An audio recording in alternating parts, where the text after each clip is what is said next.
and vendors who sell at the Ocho Rios Transportation Center are taking issue with the St. Anne Municipal Corporation about the recent increase in fees. However, the municipal corporation says the increases are justified. TVJ Shamela Pullen reports.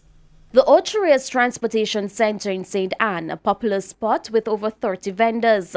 Here's where they make a living, selling to passengers and transport operators.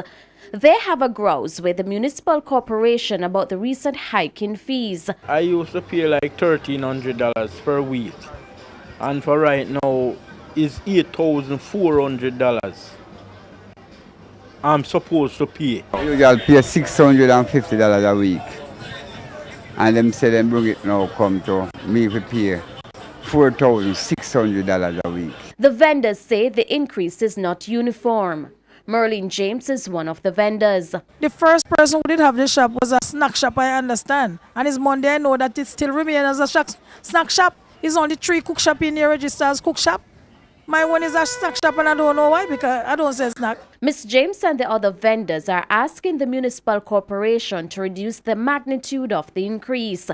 They have signed a petition and now await a response. Is there somebody else there who wants and they want to push me out to give them or what? From what I understand, I don't know.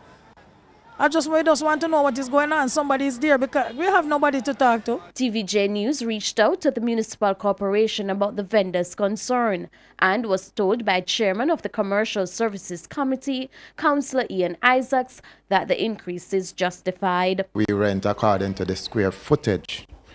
When we have done our assessment, we have realized that a number of persons have increased substantially, which would take up about 2 to 3 shop spaces.